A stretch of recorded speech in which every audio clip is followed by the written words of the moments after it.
밤에 듣는 조선 야담.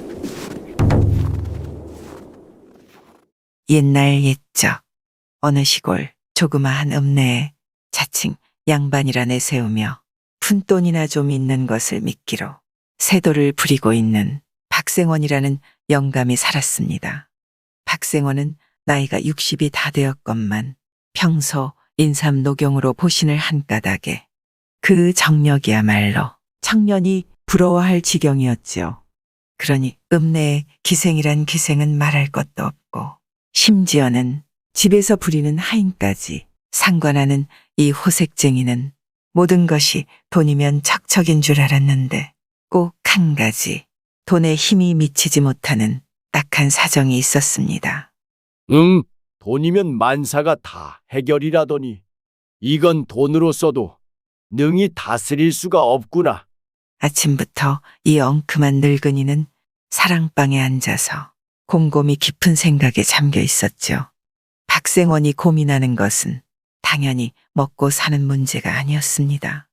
집안 구석구석에서는 곡식이 썩어나고 있으니 그런 문제야 먼 이야기지만 밥만 먹고 하는 일이란 없겠다.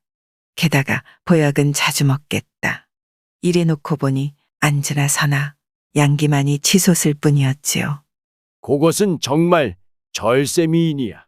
지금 박생원의 머릿속에서 오락가락하고 있는 것은 아리따운 한 여인의 모습이었습니다. 호색한으로서 권위가 있는 영감쟁이인지라 첫눈에 한 번만 계집의 몸매를 보면 그 여인이 어떻겠다는 것을 능히 알아내고도 남음이 있었죠. 돈이 있으니 기생 나부랭이들이야 신경 쓸 필요가 없으나 이제 기생 노름에도 진절머리가 난 박생원은 색정의 대상을 엉뚱한 곳으로 돌려놓고 있었습니다. 행복인지 불행인지 박생원의 이웃에 살고 있는 정초씨의 마누라가 예쁘다는 소문은 벌써부터 알고 있었지만 며칠 전에 울타리 너머로 슬쩍 본 그 모습은 말로서는 뭐라 표현할 수 없는 황홀감을 느꼈던 것이지요. 탐스러운 몸매, 백설처럼 흰 얼굴, 삼단 같은 머리채. 어디를 보나 정초씨의 마누라는 박생원의 색정을 불러일으키고도 남음이었습니다. 어떻게 한다.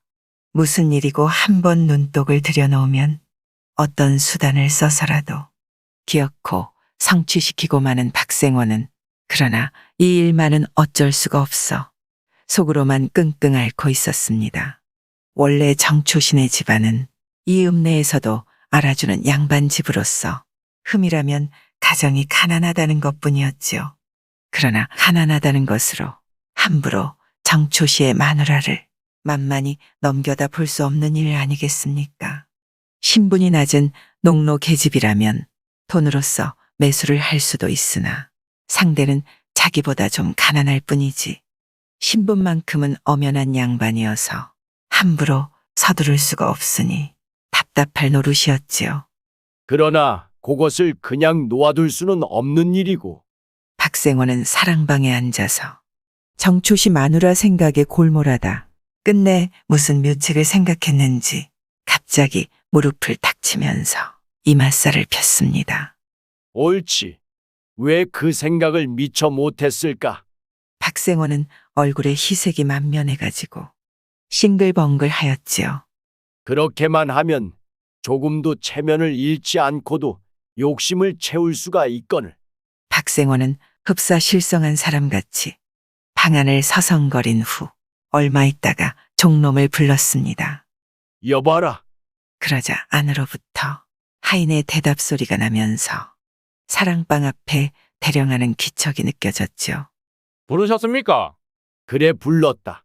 너 즉시 뒷집 정초씨 댁에 가서 정초씨가 있으면 내가 좀 뵙자고 전해라. 네, 그리하겠습니다. 하인은 박생원의 명을 받고서 그 길로 정초씨의 집으로 달려갔습니다. 마침 마당에서 화초를 손질하고 있던 정초씨는 앞집 하인이 찾아온 것을 보고서 의아해서 물었죠. 내가 어쩐 일인고? 소인, 주인 어른의 심부름으로 이렇게 찾아왔습니다. 그래? 대체 무슨 연유로? 정초 씨는 머리를 갸우뚱했지요. 비록 앞뒷집이라고 하나 평소에 그리 왕래가 있는 것도 아니었고 또한 정초 씨 역시 돈푼이 나 있다고 필요 이상 양반 행세를 하고 있는 박생원의 소행이 괘씸하여 사귀기를 꺼려했던 바였습니다. 아니 뿐만 아니라 그는 박생원을 내심으로는 크게 경멸까지 하고 있었죠. 그렇습니다. 정초시님을 꼭 모시고 오라는 분부시옵니다. 정초 씨는 잠시 뜸을 들이다 대답했습니다. 그럼 좀 기다려라. 네, 잠시 채비를 하고 갈 것이니. 정초 씨는 하인에게 이르고 나서 방으로 들어와 의관을 단정하게 차린 후 하인을 따라서 박생원의 집을 방문했지요. 아이고, 이거 귀하신 손님이 오시는구려. 사랑방에서 정초 씨가 오기만을 초조하게 기다리고 있던 박생원은 버선발로 뛰어나와 그를 영접했습니다. 자, 어서 들어오십시오. 박생원은 정초 씨의 손을 잡아 방 안으로 안내했지요. 허허, 오늘은 별일이 났구나. 정초 씨는 갑작스레 박생원이 친절히 구는 것을 보고 오히려 어리둥절하는 눈치였습니다. 허허, 정초씨. 그래, 이웃 사촌이란 말이 있지 않소. 우리가 가만히 지내온 세월을 돌이켜보니까 너무나도 무심히 지내왔구려. 하하, 네, 오늘은 정초씨와 좀 더 우애를 돈독히 해보자는 마음에서 이렇게 갑자기 초대하였으나 가히 허물로만 듣지는 마시오. 미리 준비라도 하고 있었는 듯 청산유수격으로 박생원은 이렇게 인사 겸 서두를 끄집어냈습니다. 원 별 말씀을 이렇게 초대해 주시니 되려 감사합니다. 이와 같이 주객간의 인사가 오고 가는데 어느 결에 차렸는지 주안상이 들어왔습니다. 정초 씨는 박생원이 권하는 대로 술을 마시며 이런 얘기 저런 얘기로 꽃을 피우는데 돌연 박생원이 화제를 옮겼습니다. 여보 정초씨, 바둑을 즐기시오. 잘 두지는 못하나 싫어하지는 않습니다. 정초 씨가 이처럼 대답하자 박생원이 뜰 듯이 기뻐하며 말했지요. 그거 참 잘 되었소. 나 역시 이제 배우는 바둑이긴 하지만 정초씨가 대국만 해주신다면 배울 겸 두어보겠소. 어디 한 판 벌려볼까요? 좋습니다. 정초 씨의 대답이 떨어지자 박생원은 벽장에서 바둑판을 꺼내놓고 판을 벌리기 시작했습니다. 그러나 박생원은 정말 이제 배우는 솜씨인 듯 거듭 두 판을 지는 게 아니겠습니까? 허허, 과연 정초씨의 솜씨엔 못 당하겠는걸. 여보 정초씨, 그냥 두기에는 정초씨가 싱거울 테니깐 우리 한 판에 단양씩 내걸고 둡시다. 박생원이 너털 웃음을 웃더니 이렇게 제안을 하는 것이었지요. 뭐 돈을 내걸 것까지야 있습니까? 원 별 말씀. 그래야만 나도 정신을 차려서 둘 게 아니요. 지더라도 한 수를 똑바로 익히게 되는 것이죠. 자, 단양씩 걸고서 어디 한번 시작해 봅시다. 정초 씨가 아무리 사양을 해도 박생원이 이토록 집요하게 서두르는데 정초 씨는 승낙을 아니할 수가 없었습니다. 뿐만 아니라 돈에 녹이 쓴다는 이 부자 노인이 자기같이 무일푼 선비의 돈이 욕심나서 노름을 벌리자는 의도가 분명 아니니까 승낙을 하는 것도 과히 나쁘지 않다는 생각이 들었지요. 두 사람의 바둑은 해가 뜨는지 지는지 모를 만큼 진지하게 전개되다가 최후의 한 판이 끝나자 박생원이 말했습니다. 허, 이건 달걀로 바위치기로군. 그러나 오늘 배운 수가 많소. 박생원은 그렇게 말하고 먼저 자리를 물러섰지요. 그날 밤 정초 씨가 집으로 와서 돈을 세어보니 그 돈이 무려 200냥이었습니다. 엽전 10단양에 쌀이 한 가마니니 200냥이란 돈은 결코 적은 돈이 아니었지요. 별스럽게 재물이 생기는구나. 정초 씨는 뜻밖의 생긴 재물이라 마음속이 흐뭇했습니다. 자고로 재물은 선비의 마음을 더럽힌다는 말이 있는데 정초 씨는 이 말을 아는지 모르는지 그저 기뻤지요. 그러나 한편 박생원은 그대로 마음이 흐뭇했습니다. 계획이 딱딱 맞아가는구나. 밤이 으슥하도록 박생원은 사랑방에 앉아서 다음의 계획을 세우고 있었죠. 곡식이 썩어도 결코 남을 줄줄 모르는 박생원. 엽전이 푸르스름하게 녹이 쓸어도 거지에게 한 푼 줄 줄을 모르는 이 박생원이 200냥이라는 거금의 돈을 어찌 아깝게 생각지 않으랴마는 최후의 목적을 위해서 참고 견디기로 한 것입니다. 그 일이 있은 후부터 정초 씨와 박생원 간의 바둑판은 날마다 계속되었지요. 처음에는 단냥씩 하던 내기가 어느 틈엔가 한 판에 500냥으로 뛰어올랐습니다. 그러나 매번 지기만 하는 박생원이 이제는 200냥을 잃은 것은 옛날이고 4,000냥이라는 큰 돈을 정초 씨의 손아귀에 쥐어주기에 이르렀죠. 그리고 한편 정초 씨는 차츰 돈을 딸수록 물욕에 눈이 어두워져서 정신없이 덤벼들었습니다. 그럴 때마다 박생원은 속으로 내 이놈 하면서 칼날 같은 웃음을 번뜩였지요. 결코 박생원의 바둑 실력이 정초 씨보다 못한 바가 아니었습니다. 아니, 그보다 더 고수였지요. 그러나 매번 박생원은 지기만 했습니다. 거액의 돈을 잃으면서까지 그 속에 무서운 함정이 숨어 있으리라는 것을 정초 씨는 깨닫지 못하고 돈만 따면 그만이었지요. 그러던 어느 날이었습니다. 그날도 역시 정초 씨는 아침 수저를 놓기가 바쁘게 박생원의 집으로 달려갔습니다. 여보 정초씨, 그간 바둑을 배운다는 게 좀 지나쳤던가 보. 오늘로써 그 종막을 내립시다. 좋습니다. 어쨌든 돈은 땄겠다. 정초 씨는 박생원의 말에 망설임 없이 대답했지요. 그럼 우리 크게 한 판으로 승부를 겨룹시다. 영감쟁이의 눈이 반짝반짝 빛났습니다. 좋습니다. 그런데 조건은? 정초 씨도 가슴이 뛰었지요. 내가 지면 1만금을 내놓겠소. 늙은 박생원의 눈이 더욱 빛났습니다. 1만금을.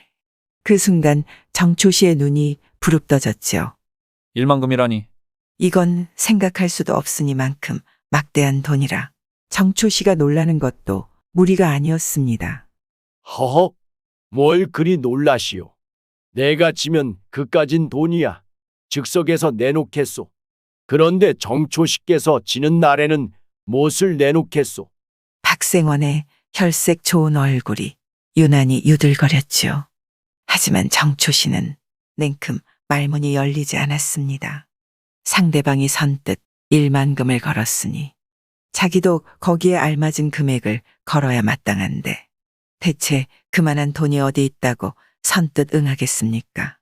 아니, 뭘 그리 주저하고 있소? 이미 정초 씨의 속을 환히 내다보고 있는 박생원은 빙긋 웃으면서 물었지요. 박생원께서는 그 많은 돈이 능히 있으시니 선뜻 거실 수 있지만 저야 어디 그런 돈은 꿈에라도 생각해 본 일이 있겠습니까?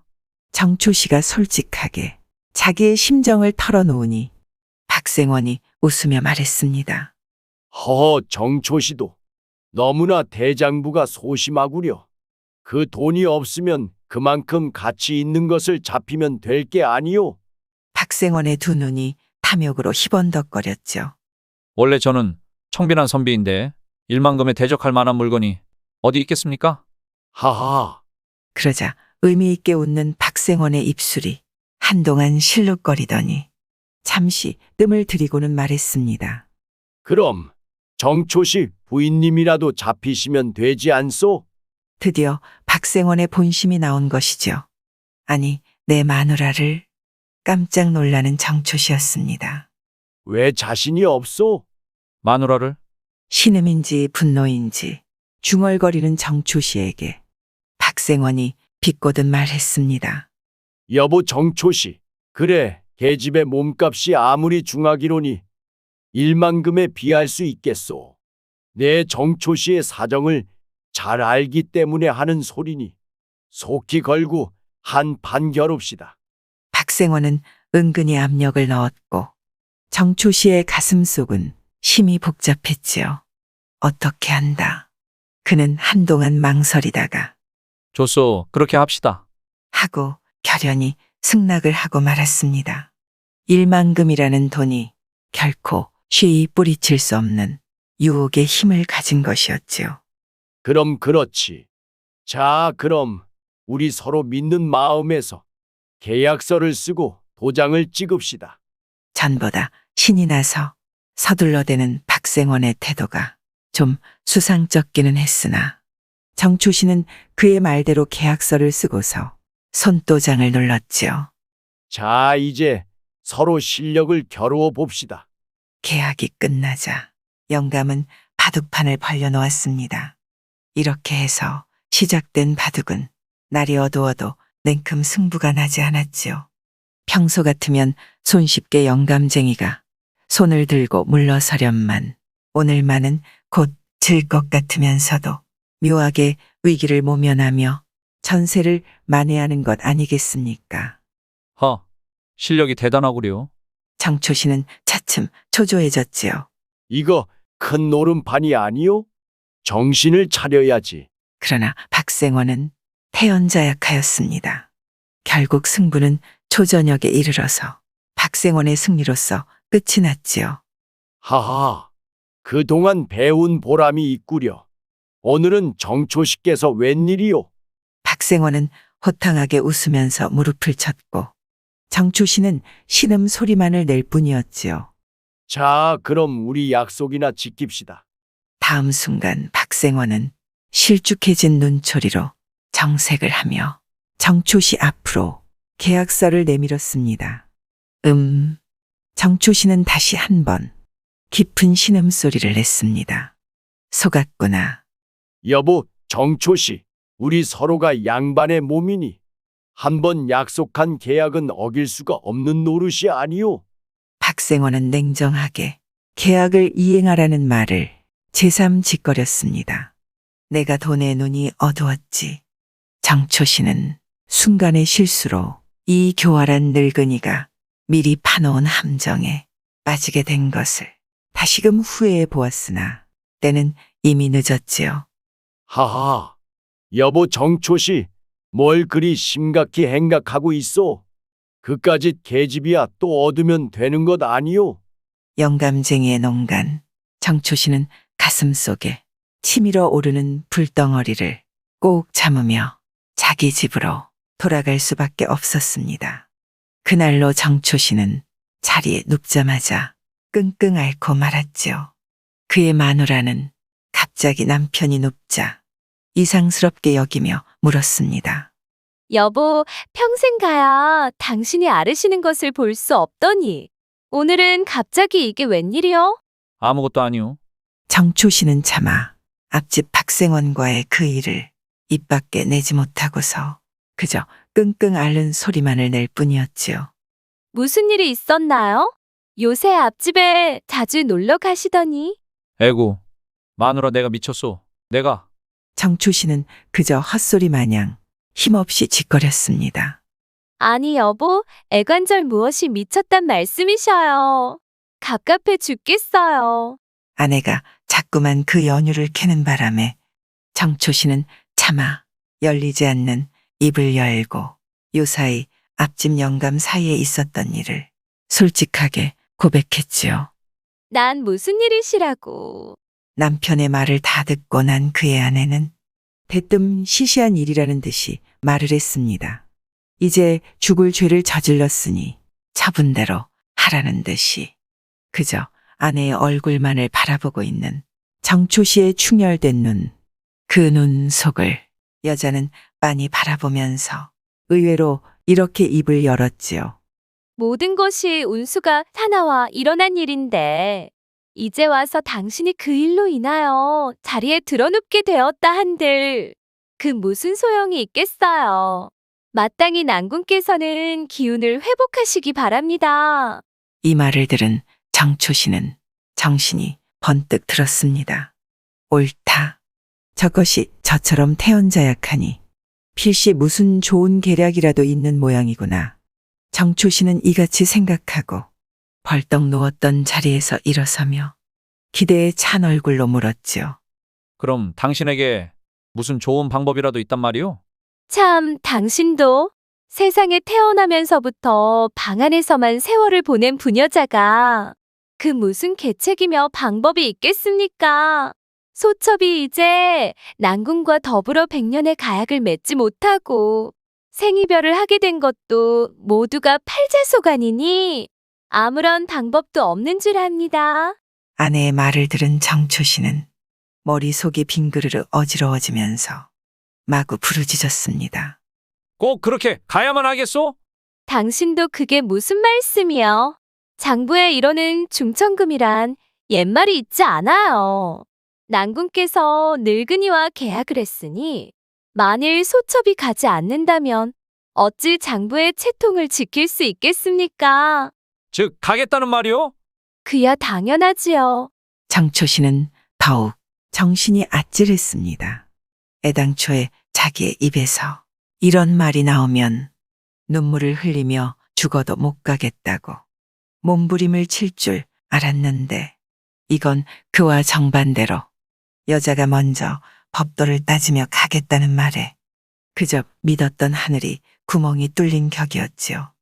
여보, 아무리 구차하게 살았다 할지언정 당신이 그토록 황금의 눈이 어두운 줄은 네, 미처 몰랐구려.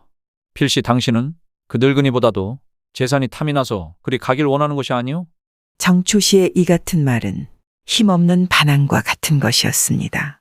그야말로 슬픈 항변이었지요. 호호호, 당신도 지금 무슨 말씀을 그리 하셔요? 정초 씨의 아내는 간드러지게 웃고 나더니 말을 이었습니다. 황금의 눈이 어두운 사람은 그래 누구랍니까? 바로 당신이 아니에요? 그까진 일만금에 마음이 혹하여 아내까지 내건 사람은 난군이 아니시냔 말씀이에요. 그리고 이번 일은 앞집 늙은이가 엉큼한 마음이 있어 꾸민 일이오니 이제 내가 안 가겠다고 한다면 필시 저 늙은이 편에서 가만히 있지 않을 것입니다. 그러니 별 수 없는 일이 아니오니까. 정초 씨는 일만 간장이 전부 썩어가는 듯 깊디 깊은 신음소리를 내뱉었지요. 그럼 서방님, 이왕 갈 몸이면 한시라도 빨리 가야겠어요. 난군께서는 불미한 소첩을 깨끗이 단념하시고 하루빨리 좋은 처녀를 골라 여생을 행복하게 누리소서. 그의 아내는 이렇게 말을 맺더니 그 즉시 좋은 비단 옷으로 몸을 감고 새삼 얼굴을 연지와 분으로써 예쁘게 단장을 하니 그 황홀한 자태야말로 사나이의 오장육부를 능히 녹이고도 남음이 있을 만했지요. 아이고, 이놈의 팔자야. 계집도 돈도 눈 깜박할 사이에 잃고 말았구나. 정초 씨는 눈물을 흘리며 아름다운 아내의 자태를 바라보며 탄식을 할 뿐이었습니다. 그럼 부디 안녕히 계시옵소서. 여자는 단장을 끝내자 공손히 말을 잃고 바라보고 있는 남편에게 예를 올린 후 살며시 장지문을 열고서 밖으로 나가는 것이 아니겠습니까? 여보 여보. 정초 씨는 마지막으로 아내를 부르려고 입을 열었으나 소리는 목구멍에 붙어서 나오지를 아니했지요. 천하에 믿지 못할 것은 계집년의 마음이로구나. 아내의 발자국 소리마저 사라져버리자 정초 씨는 크게 부르짖으며 아내가 펴놓은 이불 위로 몸을 파묻고 흐느꼈습니다. 텅 빈 방 안에는 아내가 남기고 간 분냄새가 더욱 정초 씨의 간장을 애끓게 만들었지요. 한편 집을 나온 정초 씨 마누라는 그 길로 곧장 늙은 박생원의 집으로 향했습니다. 이제나 저제나 하고 안절부절하며 정초 씨 마누라가 오기만 기다리고 있던 박생원은 밖에서 사람 인기척 소리가 나자 혹시나 하고 방문을 열어보았지요. 그 순간 박생원은 눈이 부신 듯 혹시 꿈이 아닌가 싶어 넋나간 사람처럼 한동안 문간 쪽만을 바라보고 있는 것이었습니다. 생원 어르신 정초 씨의 처가 왔나이다. 대문간에 서서 박생원을 마주 바라보고 있던 여인은 허리를 굽히며 인사를 올렸지요. 그래. 당신이 왔구려. 어서, 어서. 박생원은 이것이 꿈이 아니라 생생한 현실임을 깨닫고 황급히 버선발로 뛰어나가 여인을 맞았습니다. 어서 올라오. 임자께서 올 줄 알았다면 사람을 보낼 것을. 박생원은 아예 임자라 부르면서 허둥지둥 어쩔 줄을 몰라 했지요. 별 말씀을 다 하십니다. 소첩과 같은 보잘것없는 계집을 이토록 환대해 주시니 그 은혜 되려 황송스럽소이다. 정초시의 아내는 낭낭한 목소리로 살풋살풋 입을 놀리며 다시금 예를 올린 후에 윗목에 날아갈 듯이 앉았지요. 아랫목에 앉아서 여인을 바라보고 있는 박생원의 입술이 저절로 벌어졌습니다. 목매간에도 잊지 못하던 여인. 그 여인이 지금 자기 앞에 앉아 있음을 볼 때 박생원은 결코 허황된 꿈이 아니기를 빌었지요. 그대는 과연 경국 지색이요. 그대를 이렇게 가까이 보니 내 가슴 속이 마냥 출렁대는구려. 박생원은 늙은이답지 않게 간지러운 말로써 여자에게 추파를 던졌습니다. 원 별 말씀을. 여인은 그 아리따운 아미를 살며시 찡그리고 눈을 짓뜨며 영감을 쳐다보는데 그 교태야말로 혀가 녹아 말을 못할 정도였지요. 하하, 겸손의 말씀. 부인과 같은 꽃다운 여인이 어찌 정초 씨와 같이 빈곤한 가정에서 헛되이 세월을 보낼 수 있으리까? 이제 그대와 내가 오늘 밤 이렇게 만났으니 춘당의 봄빛이 비추기 시작함과 같음이라. 나와 더불어 이제 부귀영화를 누리게 되었구려. 박생원은 음탕한 눈으로 여인의 몸을 핥듯이 쳐다보았습니다. 소첩에게는 황공한 말씀입니다. 그러나 자고로 연려는 불갱이부라 했으니 비록 소첩이 연려가 되지는 못한다 할지라도 어찌 전 난군에 대한 애절한 정을 잊을 수 있으리요. 이제 소첩이 생원 어르신의 소실이 됨에 있어 한 가지 여쭐 말씀이 있사옵니다. 정초시의 아내는 그 붉은 입술 사이로 석류알같이 희고 반짝이는 이를 간간히 드러내 보이면서 이같이 말하는 것 아니겠습니까? 임자가 할 말이 있다고? 그래, 무슨 말인지 해보. 네, 여쭐 말씀은 다름이 아니오라. 여인이 한참 뜸을 들이자 애가 타는 박생원은 어서 말해보라 재촉하였지요. 생원 어른께서 지혜를 짜내시어 소첩을 획득하였으나 이제 소첩과 더불어 지혜 내기를 하신 후 어르신께서 능히 이기신다면 소첩은 쾌히 영감님의 소실이 될 것이요. 만일 지신다면 소첩에게 후히 상금을 내리시어 정초 씨에게 돌아가게 해주소서. 하하, 임자가 나에게 지혜 노름을 하자니 이보다 더 유쾌한 일이 어디 있겠소. 좋고 말고. 여인의 말을 들은 박생원은 방안이 떠나가라고 박장대소를 하였습니다. 내년이 야근체를 해보았자 별 수가 있느냐. 내 남편 정초씨도 손쉽게 굴복시켰거늘 하물며 너 같은 계집년이야. 무슨 걱정이 있을 소냐. 박생원은 통쾌하게 웃으면서 속으로는 이같이 부르짖으며 윗목에 오똑 앉아있는 여인을 빤히 들여다보았습니다. 최후의 반항이로구나.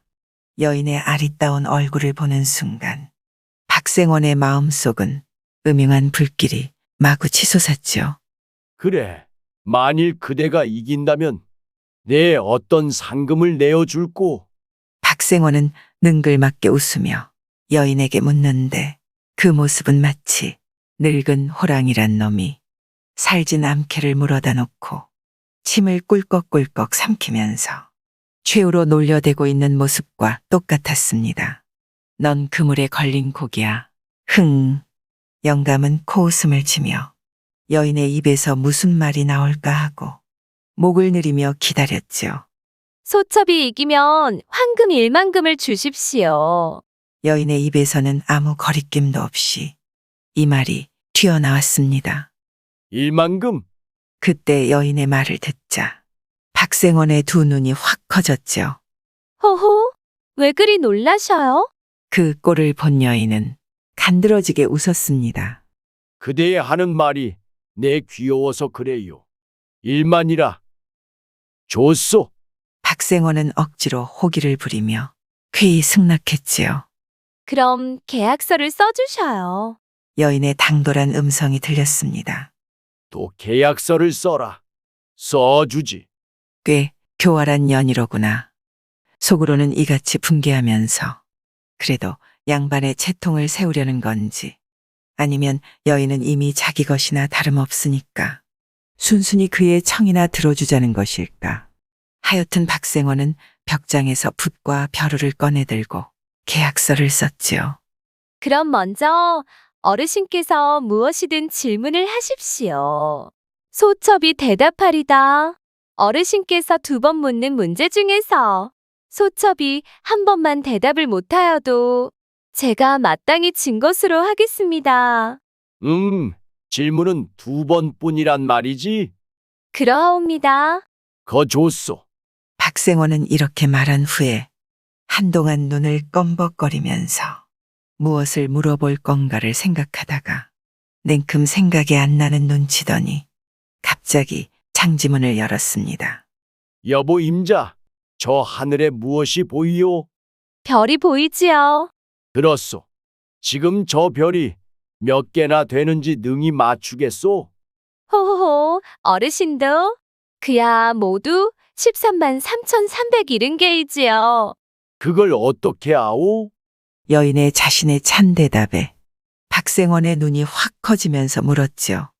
네, 소첩이 그걸 알게 된 것은 정초 씨에게 출가하기 전에 하늘의 별을 전부 헤아려서 그 수를 능히 안다면 반드시 부귀영화를 누린다는 말을 듣고 3년이란 세월을 보내 세어본 적이 있기 때문입니다. 정초 씨의 아내는 살포시 미소를 머금으며 술술 말을 잇는 것 아니겠습니까? 그럼 한 개라도 틀림이 없는가? 틀림이 없는 줄로 압니다. 만일 어르신께서 믿어지지 않으신다면 손수 세어보소서. 여인의 이 말을 듣고 박생원이 하늘을 우러러보니 아, 저 무수한 별을 어느 세월에 다 셀 수 있단 말인가. 박생원은 그 순간 깊은 신음소리를 내면서 자신이 스스로 계집의 잠꾀에 넘어갔음을 깨달았죠. 그럼 내 2번째로 묻겠으니 내 물건의 크기가 얼마인지 알겠소? 그 소리에 그저 얼굴을 새빨갛게 붉히고서 묵묵히 앉아있는 여인을 보니 박생원은 저절로 기운이 우쭐해졌습니다. 옳지, 이제야 내년에 장께 구멍이 막히고 말았구나 하고서 어서 맞추라 재촉을 성화같이 하였지요. 임자는 모르겠지. 솔직히 굴복하는 게 어떠하오? 잠깐만. 박생원이 욱박지르자 여인은 손을 내저으며 정색을 하였습니다. 그럼 능히 맞추겠느뇨? 어르신도 참 어이 이처럼 쉬운 질문만 하셔요? 쉬운 질문. 그럼 내 것의 크기를 알겠단 말이오? 네, 알겠나이다. 얼마나 되겠소? 잠깐만. 여인이 방긋 웃으면서 대답을 했지요. 5치 그리고 또 7치 다푼입니다. 아니 그게 무슨 소리인가? 5치면 5치 또 7치다 분이라 함은 웬 말인고? 박생원이 끓어오르는 흥분을 참으며 물었지요. 생원 어르신도 어이 그리 모르시는 말씀을 하십니까? 보셔요.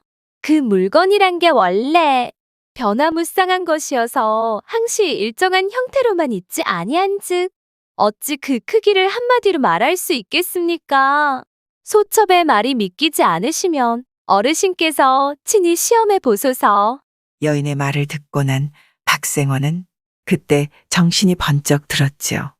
아차, 그는 자기의 물음이 심히 어리석었다는 것을 깨달았으나 때는 이미 늦었지요. 호호호 영감님, 승부는 이로써 결정이 된 줄로 압니다. 그럼 내일 아침에 저희 집 사람을 보낼 테니 약속한 1만금을 보내주세요. 말을 마친 여인은 호련히 밖으로 사라지고 말았죠. 후, 박생원은 마치 닥쳤던 고양이 지붕 위를 쳐다보는 격이 되고 말았습니다. 모든 것이 그야말로 남가일몽, 잠깐 동안 머릿속을 스쳐간 봄꿈에 불과했지요. 그 후 정초 씨는 1만금의 돈을 받아 편안하게 살았다 합니다. 여보, 비가 올라는지 팔다리가 쑤시는구려. 이리 와 몸 좀 주물러요. 임자 알겠소? 내 바로 가리다. 구독과 좋아요와 함께 오늘도 좋은 날 되세요.